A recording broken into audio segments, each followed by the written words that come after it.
Good afternoon. We're going to begin.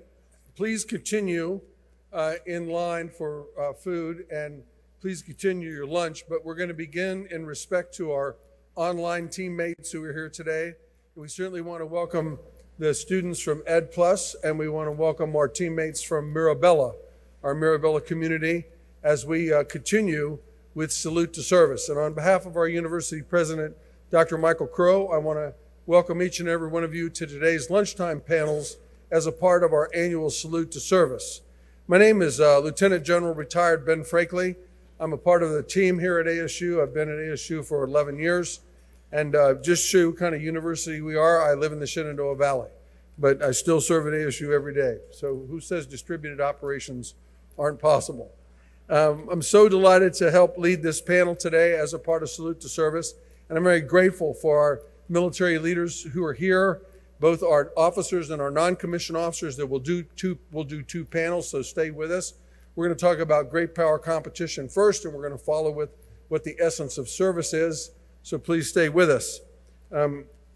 So to begin then, one other thing, I would also just like to acknowledge that while these leaders are here, they represent what I believe to be the treasure of the nation. It's not our GDP, it's not our money, it's the men and women who volunteer to serve the United States of America and put themselves in harm's way. I think about daily the number of sailors and Marines and Army who are forward deployed right now around the globe, ensuring that we can have a function like this. So for you and your women and men who serve in uniform, thank you for being here. It's so important.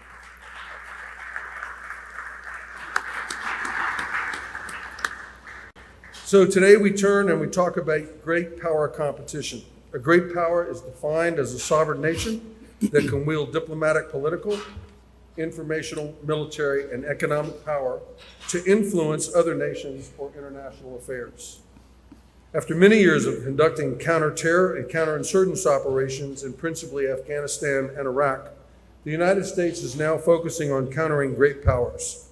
With increased influence from China, Russia, Iran, North Korea in international affairs, our discussion with our panelists seeks to hear how our United States military is responding to today's potential threats to U.S. national security.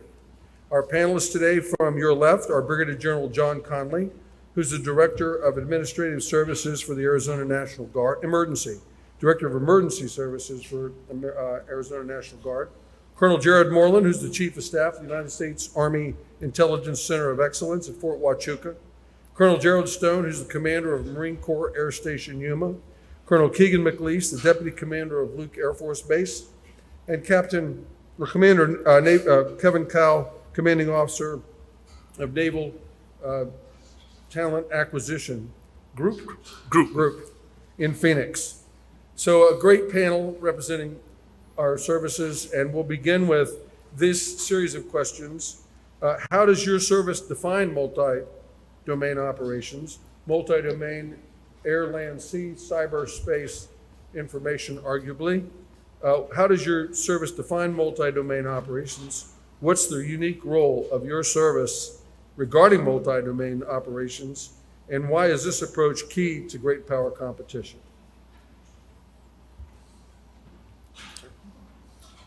I'll jump in first. Thanks, everybody.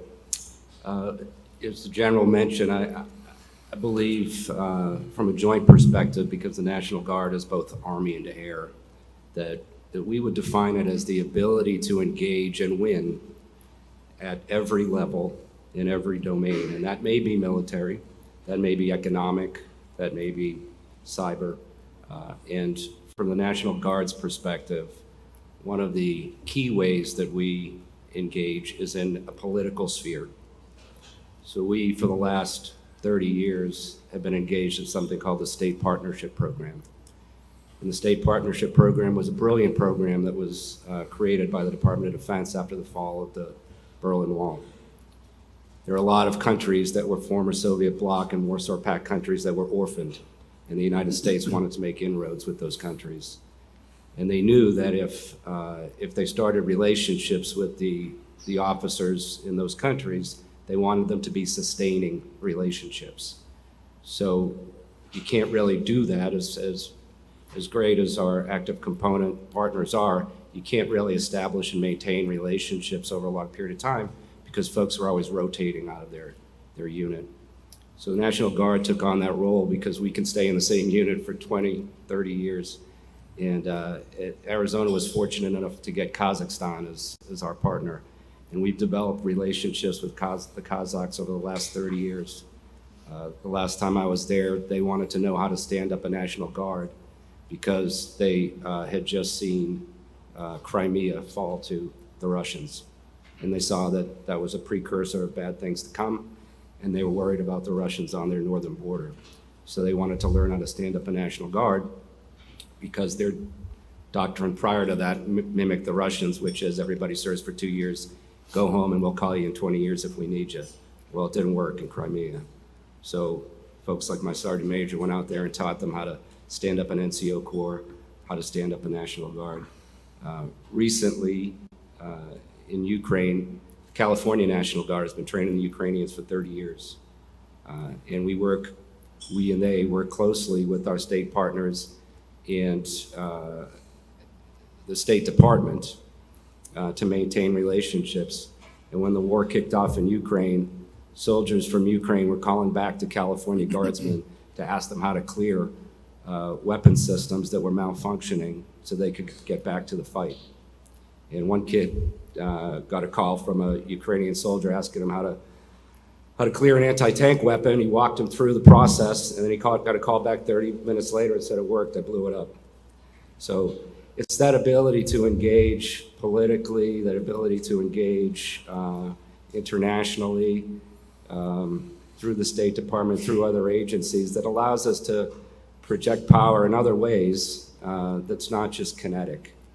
We actually, the entire National Guard across the 54, reached out to our police departments within our states and collected up Kevlar vests and other equipment to package up, sent to California, who then sent it over to Ukraine to assist their domestic security forces and protect them over there.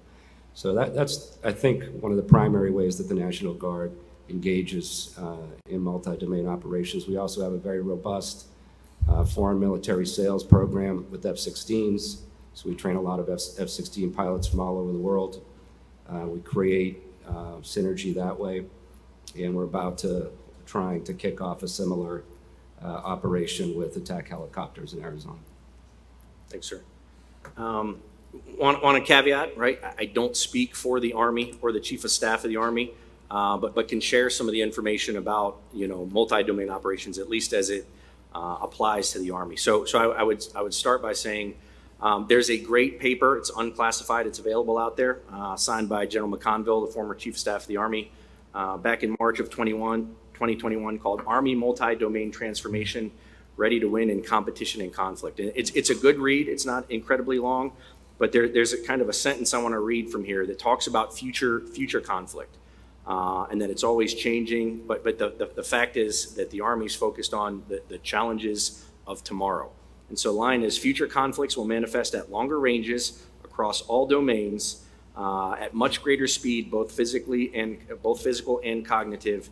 So we therefore have to be ready to implement, you know, the talent management system, new weapon systems, transformation, et cetera, to be prepared to fight those future battles. And really, for us, that's what it's all about. Recognizing the different domains that are out there, including cyber and space, that are all going to be part of the future battlefield. And so, you know, most of you in here know, you know, the Army's mission, the reason the U.S. Army exists is to fight and win our nation's wars. And so we have to be prepared across the joint force, but especially within the Army, to fight and win those wars on all those domains. If you forget about one, if you don't include one, that can become your Achilles heel. So we want to make sure that as we focus across all of the things, political, military, economic, et cetera, that we're focusing on all the different domains that exist out there, that we're considering them, and that we're putting them to our advantage and making sure that we don't have any weaknesses or disadvantages in those different domains, so that if called to do so, we can fight and win our future nation's wars as part of a joint and coalition partnership. So from a Marine Corps perspective, very specifically for the multi-domain operations, we're talking about air, land, sea, space, cyberspace, and depending on who you talk to, the information war space as well. So operations that, to your point, are conducted across all of those domains.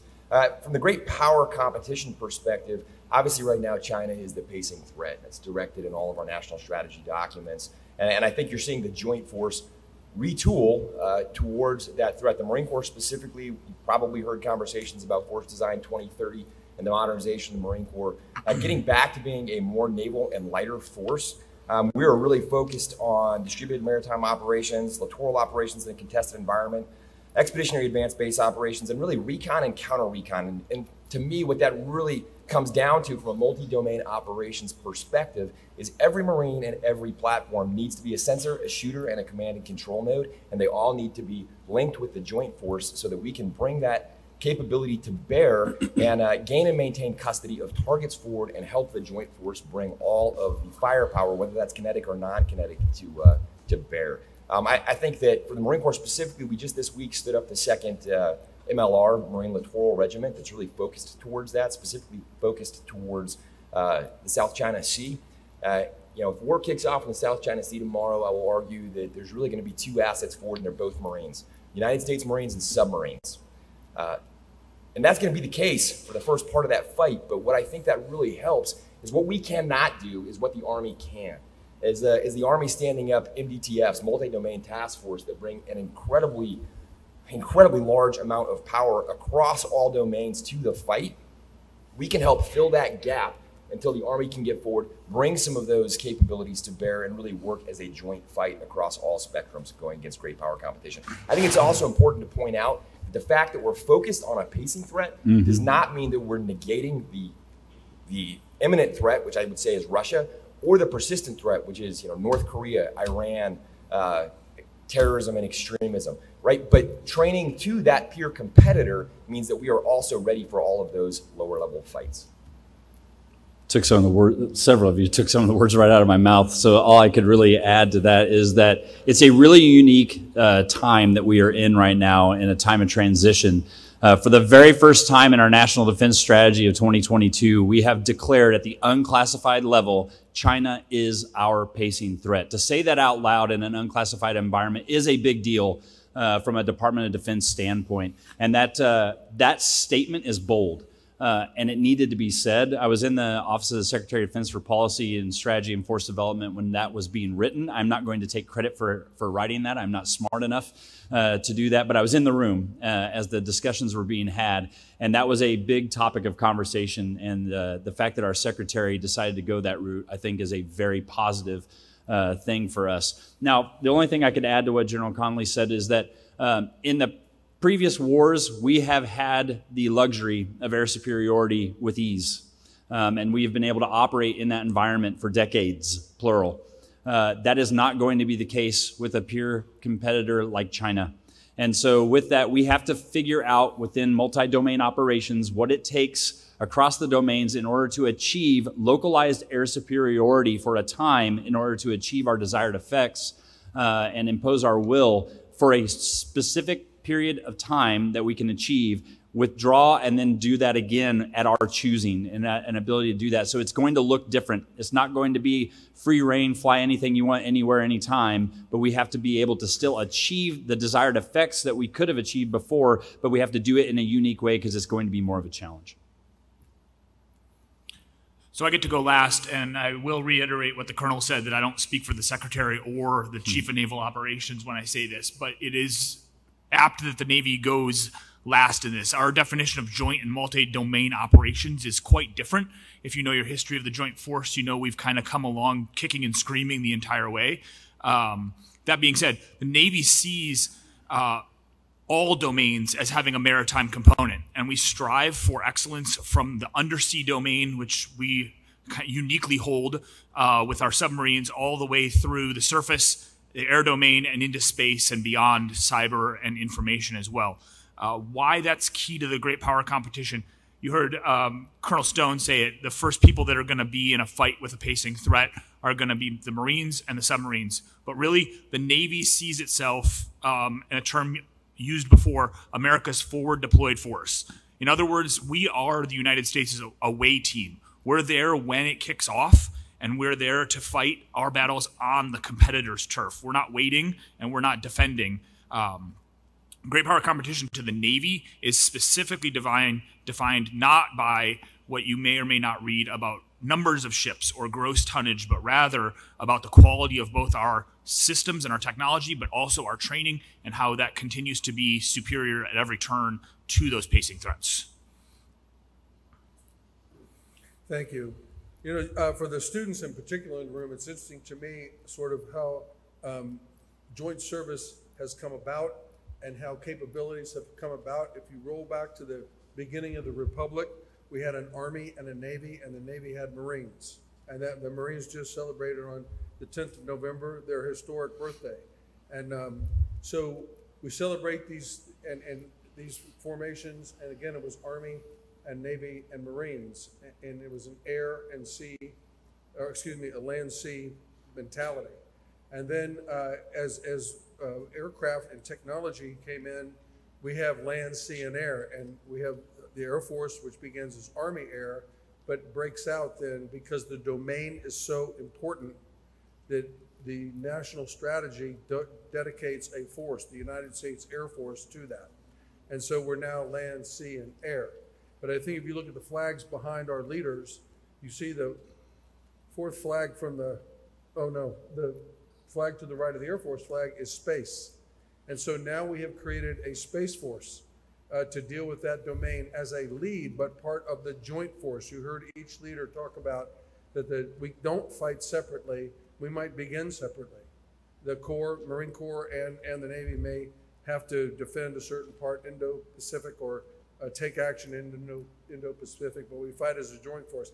I don't know if you want to speak about space at all and what they're doing, but that'd be a moment to talk about Space Force. And our services also have space capabilities within the service, but we now have a Space Force. Right, I definitely would not be the expert to speak on space as a air-breathing fighter pilot. But what I would say is that there's unquestionably there is the realization that we have to defend space because it is at risk. And so I think that's really what the significance of standing up the Space Force is that we recognize is that there's an at-risk portion of this, and if we do not focus efforts via a specific force and a specific command, combatant command, if you will, if we do not do that, then we are definitely at risk within that domain. As a mouth-breathing Marine Corps pilot, I will say that, I mean, even I understand. You know, I just say there's a lot of disclaimers here. Yeah, even I understand. What, do you guys work for lawyers? Go ahead. No, even I understand that without controlling space, you can't win in the current fight, right? We cannot sense and make sense of the battle space without space, right? And to be able to employ effectively in a contested environment, it's going to be critical in any fight that we get into going forward. Really, at any level of conflict, even, I mean, from the very, very, very edge of competition to full-on engaged conflict. Thank you. Yeah, when I just think about it and what they have to deal with, from space we get weather, from space we get precision-guided munitions, from space we get intelligence, from space we get communications, we get a lot. And they're all leveraging it. And so we're going to start in reverse and come back up from Commander Call for our second question. And our second question is that we see the United States reasserting itself and leading with diplomatic power in the current conflicts around the globe. What is the military's contribution to successful diplomacy? So I took this question, and I assumed that I would be at this table with the other 5 services, and so I took a Navy perspective to this. The Navy has a long history with diplomacy that hasn't changed over the years. Most of you have probably heard of the term gunboat diplomacy. It's the concept that we use naval power through threat or actual application of that power to secure a diplomatic advantage. All right. The Navy is key to that because we're the ones who bring the gunboat to gunboat diplomacy. It was the long list of history is long, but all the way back to President Theodore Roosevelt's famous line, "Speak softly and carry a big stick." Commodore Perry opening Japan. All those things were done with naval diplomacy, gunboat diplomacy. How does it affect the current day is just as easy. You saw this a couple weeks ago in the Eastern Mediterranean Sea. There's a conflict that's popping off, and ever since, I believe President Clinton made the quote famous officially, but the question always that comes up, where is the nearest carrier? In this case, USS Ford was in the central Mediterranean Sea and was 1.5 days away from being stationed off the coast of Israel. So the Navy is there all the time in force, and whether we are applying the force or just the threat of force, we are part of diplomacy.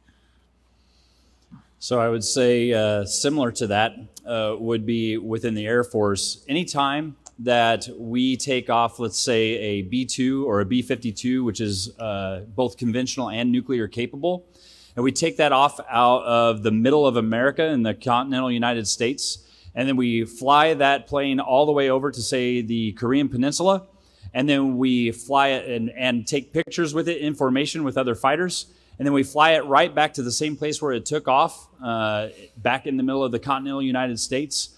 That's diplomacy in a military form. So that one I think is clear, and I think that resonates with what my Navy cohort was saying here. But also, what I would say is what we do here at Luke Air Force Base is also a form of military diplomacy. What we do is we train the world's greatest fighter pilots and combat-ready airmen at Luke. That is our mission. And so we train specifically F-35 and F-16 pilots, and we churn those out by the hundreds per year. And so by doing that, we are making sure that all of our combat units have the instructor pilots, the maintainers that they need, the logisticians that they need in order to achieve combat effects. And having a ready force via training is also a form of military diplomacy. Yeah, so I mean, for the Marine Corps specifically, I think what we provide is deterrence across the continuum of conflict. And I guess what I mean by that is, just as an example, China thinks we're at war right now. Gray zone conflict is war. There are not clear lines drawn there in the way that we typically and historically have thought about them, right? So the Chinese interdicting Filipino ships is really a low-level measure of war, right? So in any given year, to use 3MEF as an example, the 3rd Marine Expeditionary Force in the Pacific, we have Marines conducting theater security cooperation exercises with about 16 different Pacific countries. So there's Marines on the ground all over the place, doing foreign military training, participating in exercises, doing all kinds of things. The difference between those Marines conducting an exercise today and being shooters tomorrow is the political situation. It's where we are on that continuum of competition to conflict.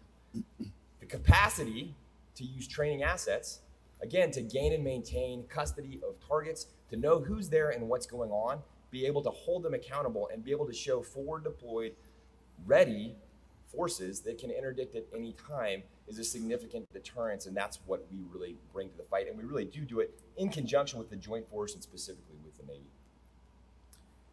Colonel Stone, stole the words out of my mouth when he talked about deterrence, right? So the Army is generally a boots on the ground deterrent, and that's how we you take land, you take terrain, and you have to do that with boots on the ground.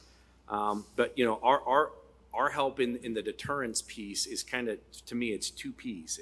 It's presence, so it's physical presence on the ground in areas, and we do that through partnerships. So I think one of the things that the Army's putting a lot of emphasis into right now is expanding, but also strengthening coalitions and allies that already exist in those key theaters where we need to make sure we've got strong partnerships, allies, and coalitions.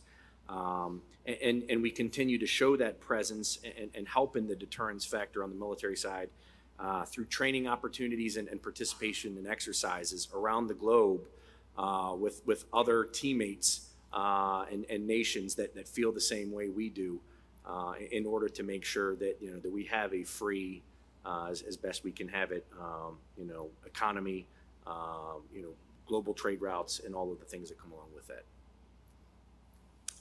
I'd echo what my partners have said. It's a symbiotic relationship between the military and the Department of State, our diplomats. We don't want to fight every fight. We can't fight every fight. So we need them to talk to the other side and try to find a political solution. and they can't engage in meaningful discussion with our competitors or our enemies if they don't have the power of the military behind them. And it's a very close relationship, closer than I would have thought when I was a young officer, between the military and the Department of State. We often meet with diplomats. We just met with the U.S. ambassador to Oman, in Oman, a few months ago. We're going to have 2 or 3 ambassadors that are coming to our muster here in Arizona at the beginning of December. And when we meet with them, they are always grateful for what we do. And it's, the feeling is mutual.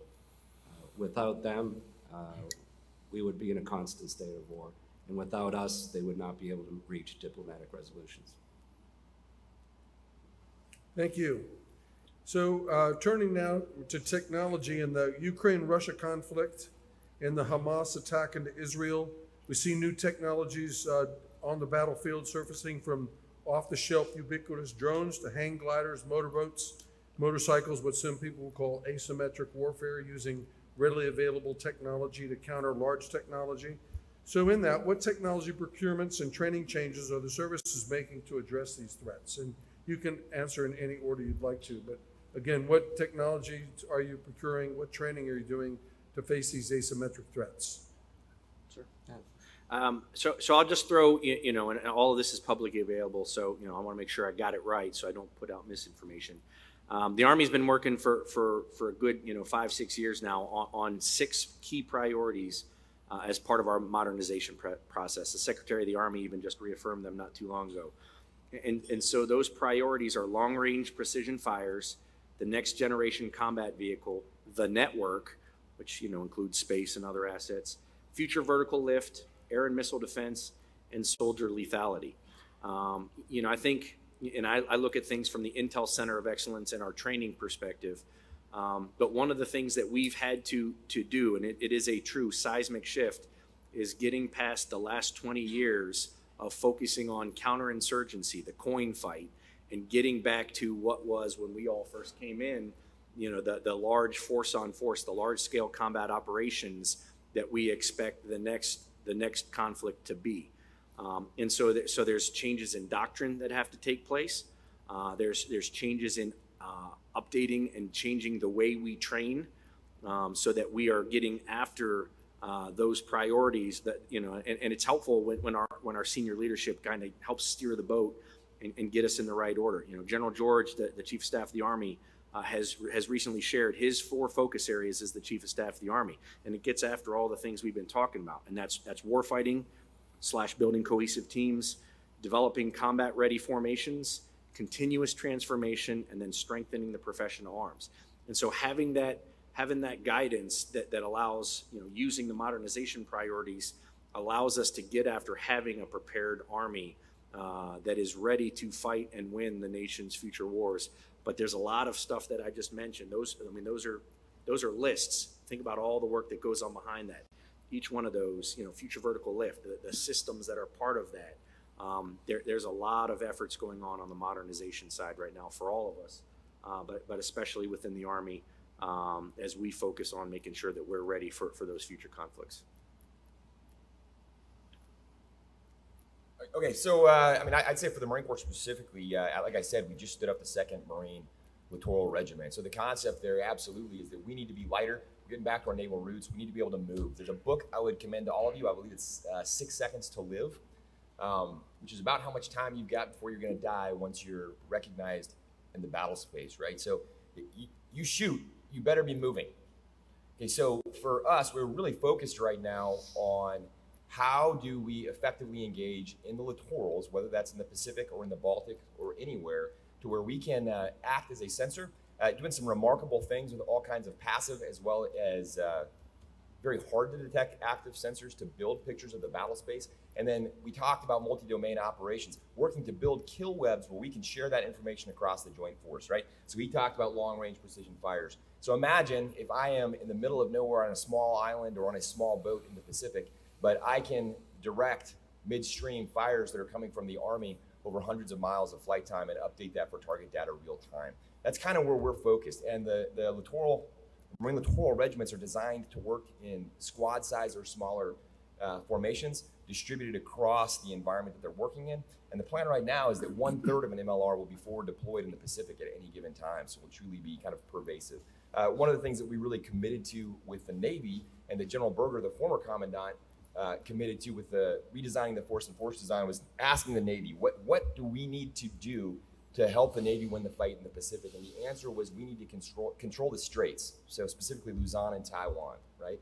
So if we can do that, not necessarily by physically controlling them with Marines employing kinetic weapon systems, but by building that picture, bringing joint fires to bear, and holding at risk enemy assets in that region, we can dominate the battle space. We can help to dominate the battle space as a joint force. And that's really where the Marine Corps has been focused for the last 4 years. From the Air Force perspective, the big ticket item is the CCAs, the Collaborative Combat Aircraft that is the new hotness that everybody likes to talk about. The idea of having a manned fighter pilot in a fighter cockpit that can then control their autonomous wingman to an extent to employ to go further forward, and also that's new technology that is being explored by the Air Force. But at the more simpler, lower level of what was referenced in your question, in the training environment, we're taking off-the-shelf VR, AR technologies and using those to get, I call it like hitting a bucket of balls for students in pilot training or going through learning how to fly the F-35, get them a little cheap, relatively speaking, to the cost of a big, massive simulator or aircraft with flight hours. Get them a headset, get them the little bit of software that goes with that to where they can over and over do turning rejoins, employing weapons, takeoffs and landings, to where they feel more comfortable whenever they go to their next event that they have to do within their training syllabus.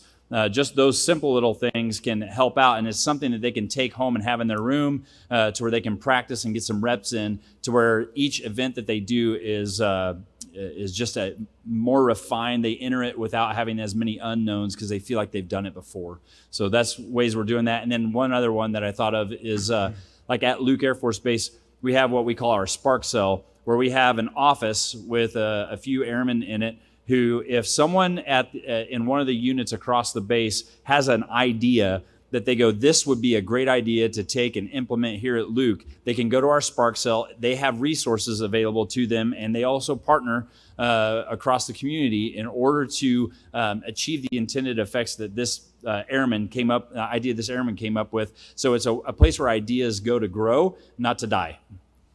Can I throw one more just saved round out there? Because I think one thing I should have spoken to, I think we all are probably dealing with. In fact, I know we are. Colonel McLeese mentioned the fact that we cannot count on air dominance constantly. We probably cannot count on surface dominance with the Navy working in an A2AD anti-access area denial environment, right? So contested logistics.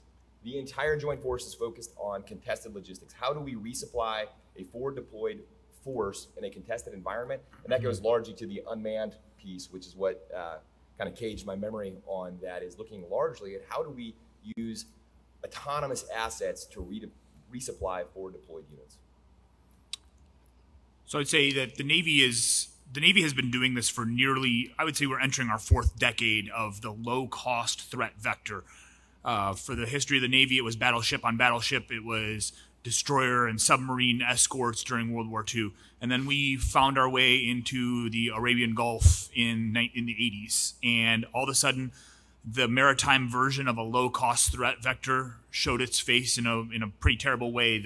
The what we call the FAC-FIAC threat, the fast attack craft or the fast inshore attack craft. We've been working on that for, like I said, decades. We have to be able to do that because a warship costs hundreds of millions, if not billions, in the case of an aircraft carrier to build. It takes years to build. We can't afford to have small, low-cost vectors threaten those.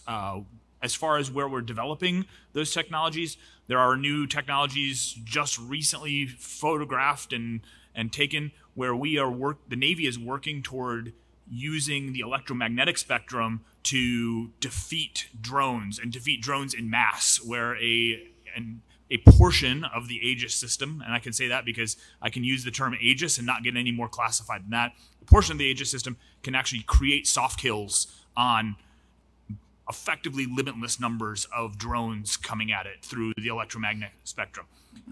The tactics and systems, I think most of you have seen the news, have the Navy has been doing this for a while and have proven effective. It was only last month that USS Carney, afloat in the Red Sea, shot down numerous both ballistic or semi-ballistic missiles and drones that were headed from Yemen to Israel. And then I believe it was 2 days ago, it might have been yesterday, the USS Thomas Hudner did the same with drones and a UAV targeting the ship itself from Yemen. So we have done this for a while, and we continue to develop and improve those tactics. The Chinese pose a significant threat to the global positioning system that we rely on every day. We've been talking about it up here. It's how we figure out where we are in the world most of the time. One of the other things that the GPS does is it regulates time, synchronizes time in the networks of our critical infrastructure. And if you lose the ability to regulate time in those networks and our critical infrastructure, the domestic homeland goes dark. So what the National Guard is spearheading is what's old is new again, developing a terrestrial network across all 54 states and territories to run as a backup in case we lose the GPS, so that we do not lose the ability to maintain our critical infrastructure. And the reason that that was tasked with the National Guard is because the commanding general of each state has a relationship like this with the governor of each of their particular state. So this thing has to be rolled out state by state, factory and pieces of critical infrastructure by pieces of critical infrastructure. And it'll take a while, but that's one of the, not analog, but certainly one of the roll back the clock, no pun intended, ways to get after this problem. As someone once said, I don't know what weapons World War III will be fought with, but I'm pretty sure that World War IV will be fought with sticks and stones.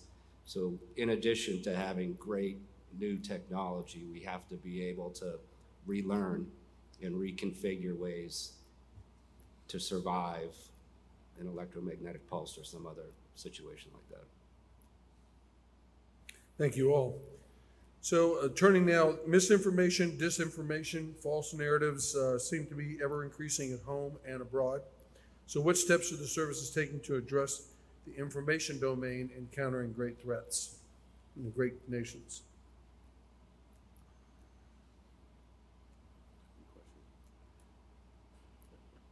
I would say from an Air Force perspective, data links are becoming critical nodes, kind of like what the GPS is. It's a critical part of how we talk to each other, how we do command and control. And so when it comes to those data links, that's where we are very concerned about misinformation or disinformation entering into our networks and entering into our link architectures. And we are very concerned about making sure that we protect those to make sure that whatever is displayed is truth data and that it's verified and can be trusted of what's in there. So misinformation, disinformation within our link architectures is a great concern for us from a command and control perspective.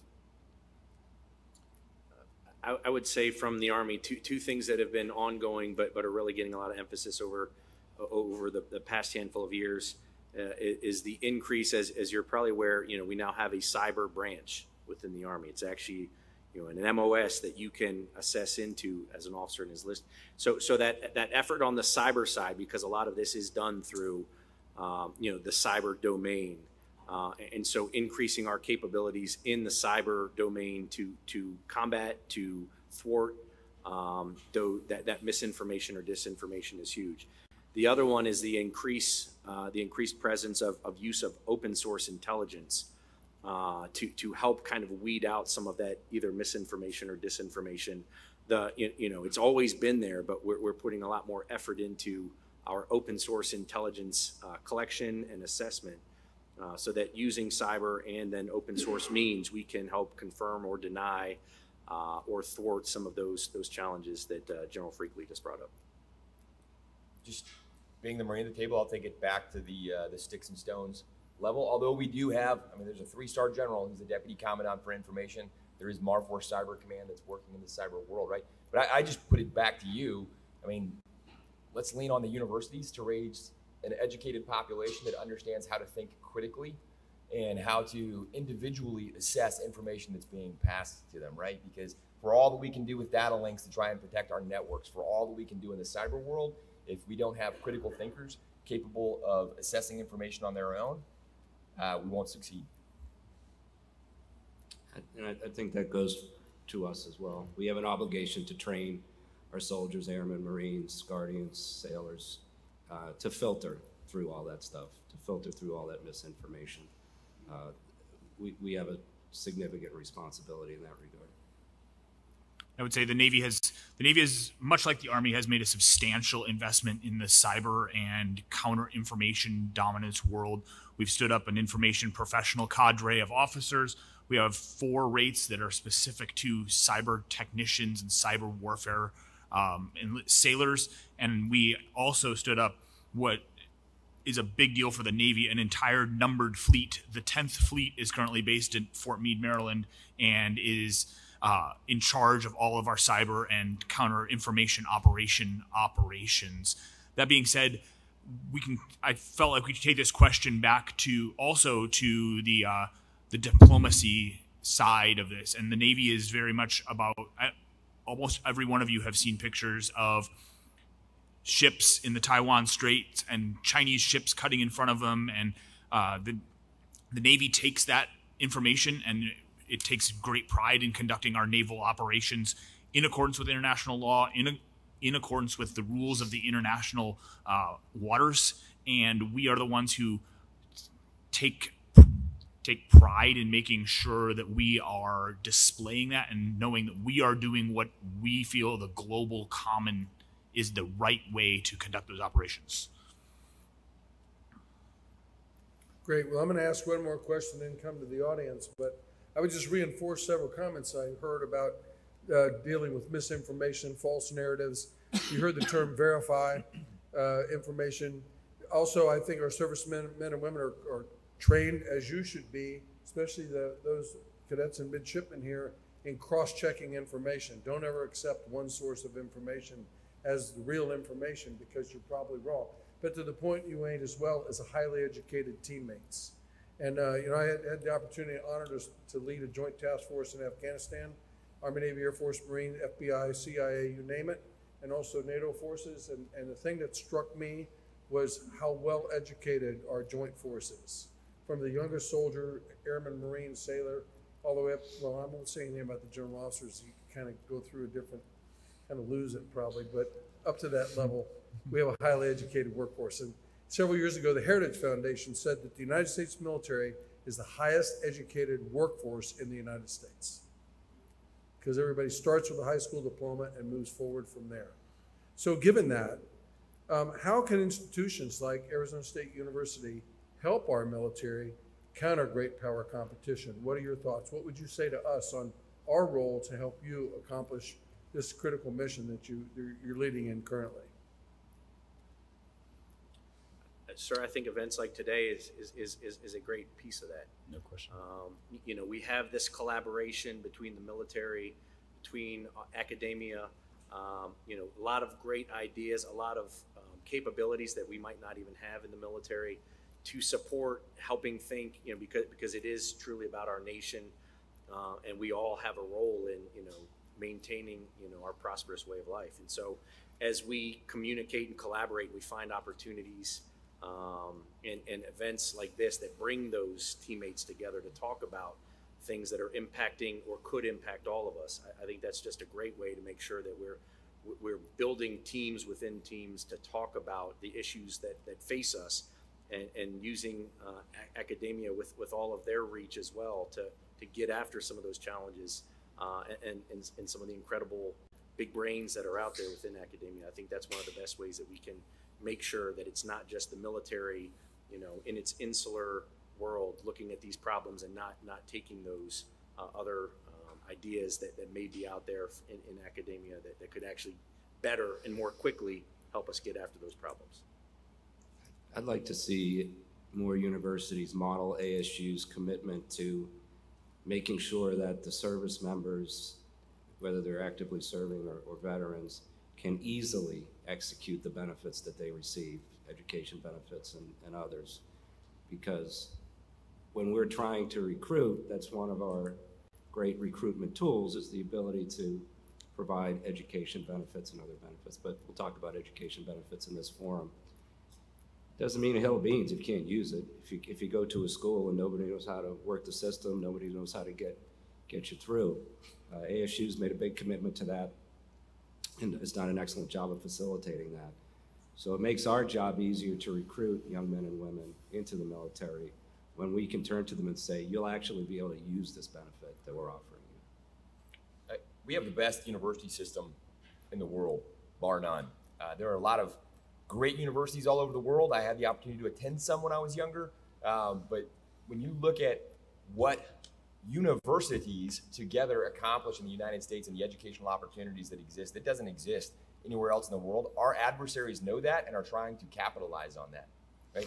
This is the best weapon system that we have, and I think that there's two ways that you can really define that. One is through the research and development capability in partnership with the Department of Defense and other agencies for how we develop and employ technology. We could not do that without the university structure that we have.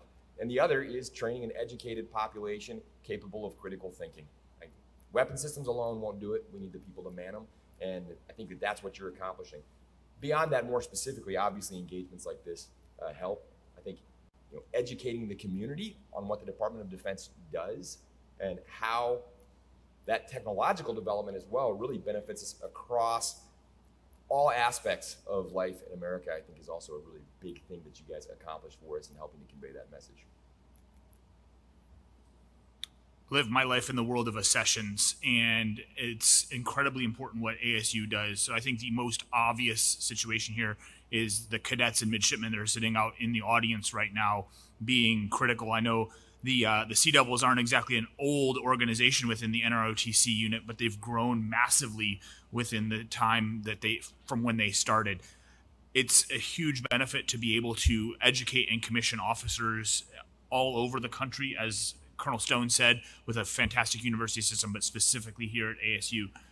There's also the fact that ASU has numerous programs, specifically the Fulton School of Engineering, that provide the Navy with an enormous path to talent and technology, where we can commission officers who aren't in ROTC, but who have the specific skills that we need to continue to be technologically superior force, all from nuclear power engineers to civil engineers, both fantastic programs here at ASU.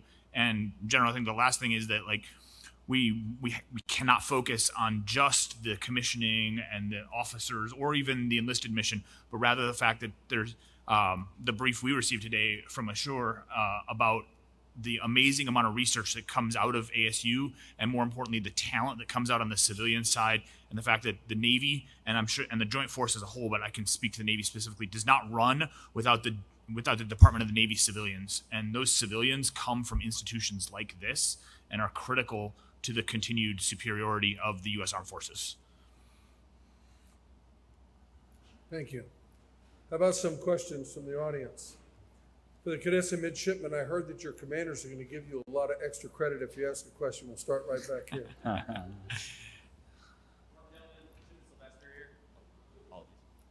Good morning, gentlemen. Midshipman Sylvester here from the Sea Devil Battalion. So, Colonel Moreland, this morning you talked about how today is important, but tomorrow is also very important, and you spoke a lot about tomorrow. And then additionally, General Conley, you talked about the broad definition of readiness and how it can mean a variety of different things to different people. So what do you all have to say about how America as a whole stands in terms of readiness for future conflicts as it stands today? And what implications may this have for us as cadets and midshipmen here at ASU, talking amongst our peers, as Colonel Stone just said, how may we play our role in educating the community to be ready for these future conflicts?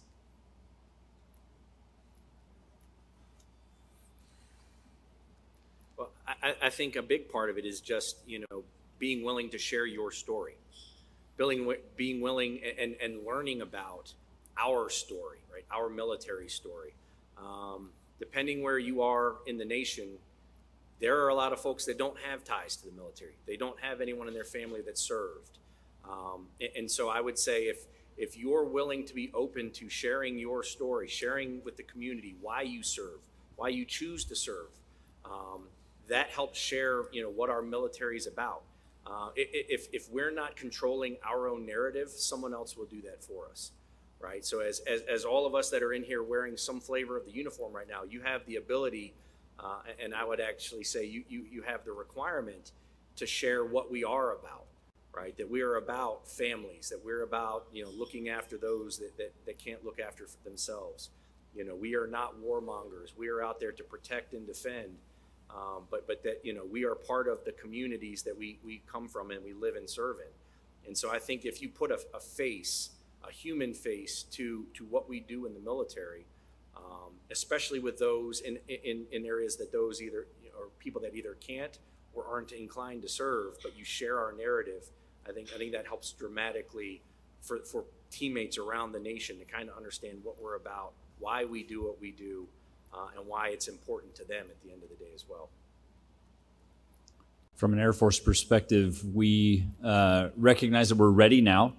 We are ready to fight today from a readiness standpoint, but we also recognize that looking at tomorrow, we cannot sit still. And so we're actually undergoing a process of what I would call rebuilding the airplane while we're flying it. So right now we are reorganizing. We're doing a sprint, a 90-day sprint at the Secretary of the Air Force level. And what we're looking at is challenging the norms of how we organize, train, and equip. And when I say organize, I'm talking they're even challenging the norms of the 4-star commands that we have within the Air Force. And when you hear that, your ears should perk up, because that would be one of the biggest changes since probably before the Gulf War.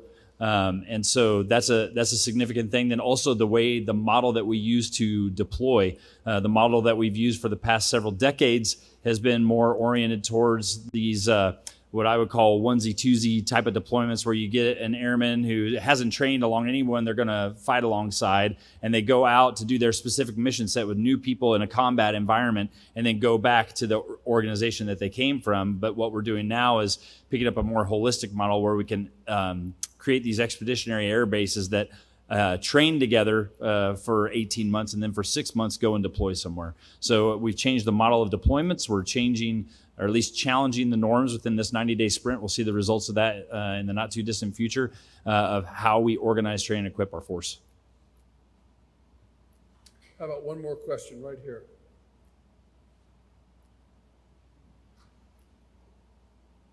Gentlemen, thank you. Sean Baumhoff, I got to brief you this morning. It's great to be briefed back. I have a quick question. This is a generation of war fighters in every branch that had to fight basically a 20-year war. And as Executive Director of the Pat Tillman Veterans Center, I see a lot of them who have gotten out and they're coming to school. My question for you is, what are the branches doing to take care of the holistic troop, mentally, emotionally? I know physically, we all know how to do that. How are we taking care of some of the problems maybe that they have now after so many years of war? Thank you. I think it's a really hard question. It's such a broad question. I mean, it's as soon as you set up and said, I have a quick question, I assumed that it was not going to be a quick question. And it's really not, right? I mean, it's a huge challenge. And I mean, I think to really give you a good answer, we'd have to kind of nug down into the specifics of what you're looking for. I will tell you, as an installation commander, I spend more time on Marine and family programs and on looking at mental health care that we're providing and opportunities we're providing for Marines than I do for anything else on the installation. I would argue, and Sergeant Major can back me up on this, that is at least 40% of my time. And I think it's critical, right? If we can't bring people healthy into the fight, we can't fight effectively. And oh, by the way, the number one mission that the Marine Corps has is returning Marines back to their families and back to America as better citizens, right? So if I'm giving you back a broken toy, I have not done my job, right? We want you to send us your kids my son is in ROTC at the University of Utah, right? I want him to come, he's going to go into the Air Force or Space Force, hopefully. That's what he wants to do, right? I want him to have that experience, and I want him to come back better, not broken. I mean, I think that is a clear mission set, and I think we have failed at that in the past. I think we've learned lessons, and I think we're trying to apply them going forward. And I know I'm not giving you any specifics in that answer, but it was a non-specific question, so you're getting a non-specific answer. Well, I'm going to end it there. A great question, a great response. I will say the services, I think, are inordinate on how hard they work to help our military men and women. And I just want to thank you for your leadership. In particular, I want to thank your families for standing strong with you, because no career is possible without a strong family. And we're so fortunate to have families that serve right alongside our military members. And thanks to the men and women in your formation, civilian and military, that make us strong. How about a round of applause for our panel? Well done. Thank you.